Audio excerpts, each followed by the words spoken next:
Subscribe کیجیے ہمارے channel نور رضا کو اور بیل آئیکن کو پریس کیجیے جس سے آپ کو ہماری نیو ویڈیو کی نوٹیفیکیشن ملتی رہے۔ شہادت امام حسین کے بعد ایک نئے امتحان کا آغاز ہوا۔ وہ امتحان آل حسین کے ساتھ تھا، اولاد حسین کے ساتھ تھا۔ امام علی مقام کی جب شہادت ہو گئی، یہ شہادت اتنی پردرد ہے، پر اثر ہے، جس کے لیے وقت بھی چاہیے، ٹائم کی بھی چاہیے۔ امام کی شہادت کے بعد سورج کو گہن لگا، دن میں تارے نظر آنے لگے، خون کی برسات ہونے لگی۔ اس پر یزیدیوں کو انہوں نے بس نہیں کیا شہادت پر، بلکہ انہوں نے گھوڑے امام علی مقام کے لاش پر دوڑائے۔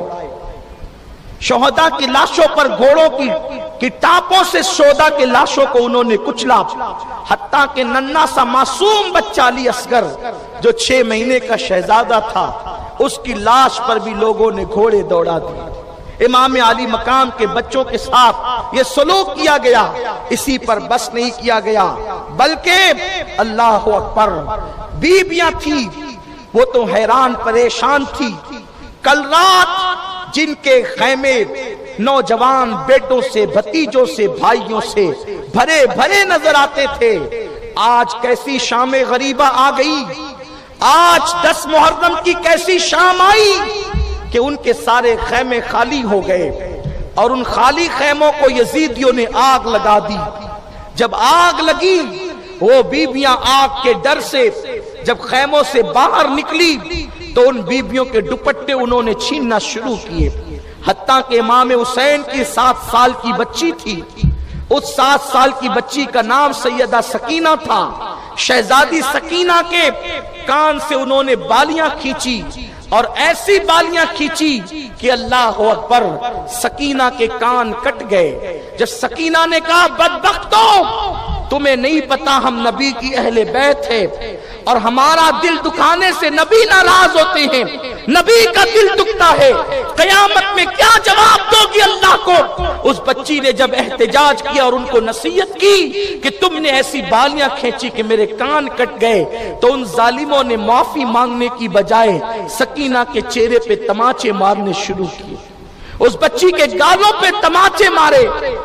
سیدہ زینب کی چادر کھینچی، سیدہ ام کلثوم کی چادر کھینچی، سیدہ شہربانو کی چادر کھینچی، ام رباب اور ام اسحاق کی چادریں کھینچی۔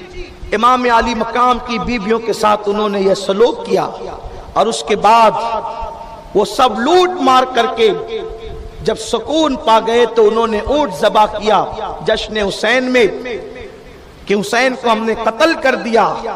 شام کا وقت ہے، سورج کو تو گہن لگ گیا تھا اور سورج غروب ہو گیا تھا، دن میں تارے نظر آنے لگے تھے۔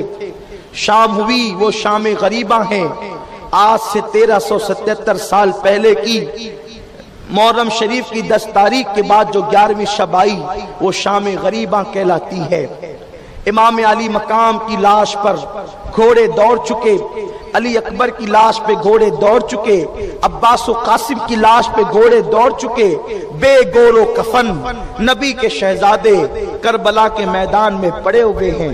وہ شہزادہ حسین عید کے دن جس کے کپڑے ان کا بابا نہ لا سکا، مولا علی اپنے شہزادوں کے لیے عید کے دن کپڑے نہ لا سکے، تو وہ شہزادہ حسین نے نانا کا دامن پکڑ کر کے کہا تھا کہ نانا مجھے کپڑے نہیں آئے، مجھے کپڑے چاہیے۔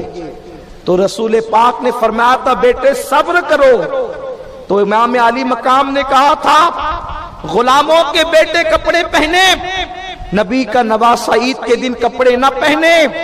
تو اللہ کے حبیب علیہ السلام بے چین ہوئے، دروازے پہ دستک ہوئی، آقا کریم نے عرض فرمایا کون؟